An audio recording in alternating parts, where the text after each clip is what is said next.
2025년 12월 24일에 선고된 판례로 시정명령만으로 라는 내용이며, 이 내용은 분양시장에 상당한 영향을 미칠 것으로 예상하고 있습니다. 안녕하세요. 신기현 변호사입니다. 최근 분양계약에서 가장 많은 분쟁이 생기는 법이 바로 건축물 분양법입니다. 저는 이 법을 오랜 기간 연구를 하면서 다양한 분양계약 해제 문제를 해결을 해왔는데요. 작년 12월 24일 분양계약 해제를 전면적으로 인정한 대법원 판결이 나왔습니다. 2025년 12월 24일에 선고된 판례로 시정명령만으로 분양계약 해제가 가능하다라는 내용이며, 이 내용은 분양시장에 상당한 영향을 미칠 것으로 예상하고 있습니다. 이번 판례의 사안을 간략하게 말씀드리자면, 수분양자, 즉 분양받으신 분들은 어떤 특정 건축물의 상가, 오피스텔 같은 호실을 분양계약으로 사들이셨습니다. 그런데 분양 청약 과정에서 문제가 발생했다는 것인데요. 분양을 위해 분양 광고를 하면서 법률에 의무적으로 포함하도록 되어 있는 중요한 정보를 누락했던 것입니다.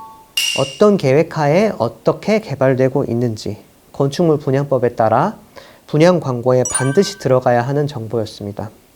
즉, 법률이 적도록 정해놓은 필수적인 정보가 빠뜨려진 것입니다. 분양 사업자가 이 정보를 빠뜨린 것은 건축물 분양법을 위반한 행위였고, 이로 인해 관할 관청으로부터 시정명령을 받게 됩니다.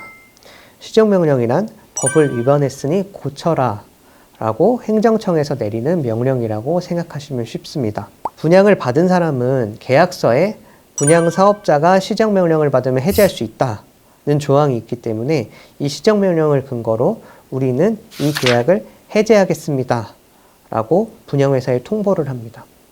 하지만 분양사업자가 이를 받아들이지 않으면서 결국 법적 다툼으로 이어진 사안입니다.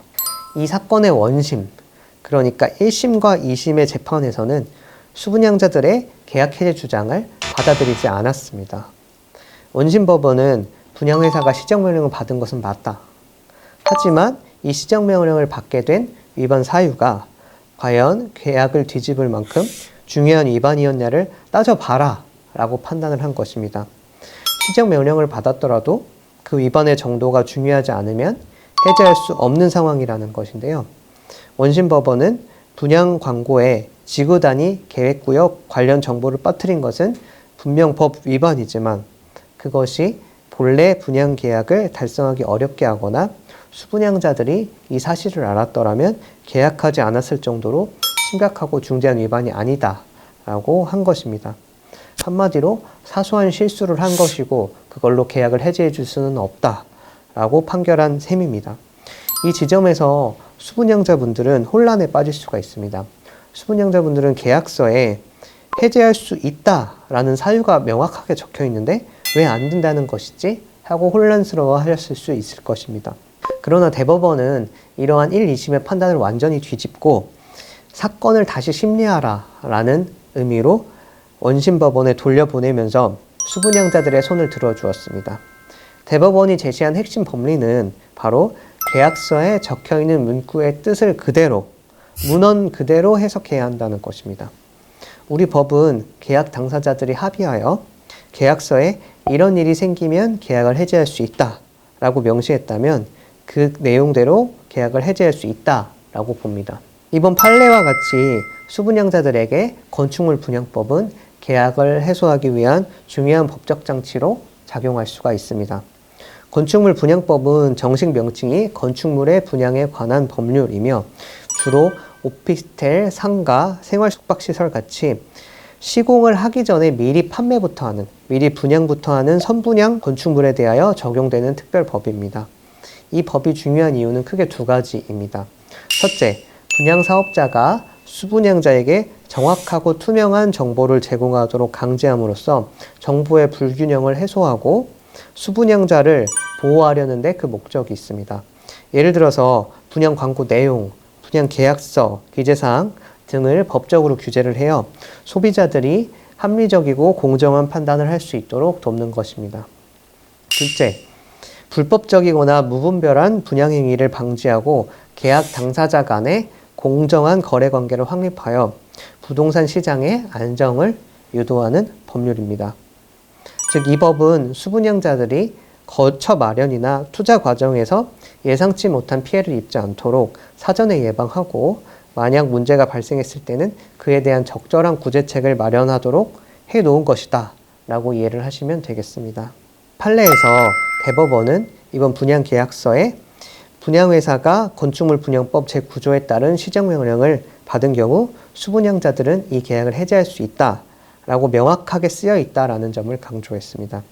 중요한 것은 이 조항이 중대한 위반이 있을 때처럼 불분명한 조건을 덧붙인 것이 아니라 시정명령을 받으면 이라는 구체적인 사실이 발생한 경우에 해지할 수 있다라고 정하여졌다는 것입니다. 대법원은 이렇게 분명하게 합의된 문구를 임의로 해석하여 이건 중대한 위반이어야만 해지할 수 있다라고 판단하는 것은 적당하지 않다고, 부당하다고 본 것입니다. 계약서에 적힌 대로 지키는 것이 가장 중요하다는 당연한 원칙을 다시 한번 확인한 것입니다. 더 나아가서 건축물 분양법 자체가 분양계약서에 시정명령을 받은 경우 계약을 해지할 수 있다는 내용을 의무적으로 포함하도록 규정하고 있습니다. 이는 법률 스스로가 시정명령을 분양계약을 해지할 수 있는 중요한 사유로 이미 인정한 것이라는 대법원의 판단이었습니다. 따라서 법원이 먼저 나서서 이 시정명령은 중요한 위반이 아니니 계약을 해지할 수 없다라고 판단할 수는 없다는 뜻이며 시정명령이라는 행정처분 자체를 약정해제권의 명확한 근거로 인정했다는 점에서 수분양자 권리보호의 결정적 기준점을 제시했다고 볼 수 있습니다. 이번 대법원 판례는 분양계약 시장에 큰 영향을 가져올 것으로 예상합니다. 첫째, 이제 수분양자 분들은 분양사업자가 건축물 분양법상 시정명령을 받았다면 그 위반 사안의 경중과 상관없이 계약서에 명시된 대로 계약을 해지할 수 있는 길이 매우 명확해졌다고 할 수 있습니다. 이는 분양계약 해제와 관련하여 불확실하고 모호했던 기존의 기존을 명확하게 다시 제시하여 수분양자들의 불안감을 덜어줄 것으로 기대하고 있습니다.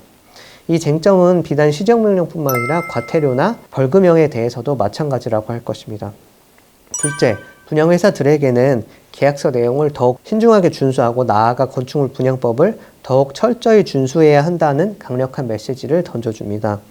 궁극적으로는 분양시장 전체의 투명성, 공정성, 그리고 결국에는 신뢰도를 높이는 데 크게 기여할 것으로 보고 있습니다.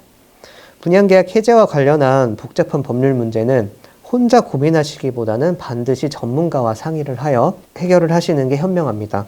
이번 판례처럼 계약서에 적혀있는 단 하나의 문장이 여러분의 재산에 지대한 영향을 미칠 수 있다는 점을 알아두셔야 합니다. 저희 분양해제 전문팀에서는 건축물 분양법과 관련하여 다수의 시정명령, 과태료, 검찰 송치 등을 직접 받아내고 있으며 원만한 분양계약 해제 해결을 도와드리고 있습니다. 건축물 분양법 위반으로 인한 분양계약 해제, 철회, 취소 등을 고려하고 계신다면 최대한 빠른 시일 내에 법적 조치를 검토해 보시기 바랍니다. 감사합니다.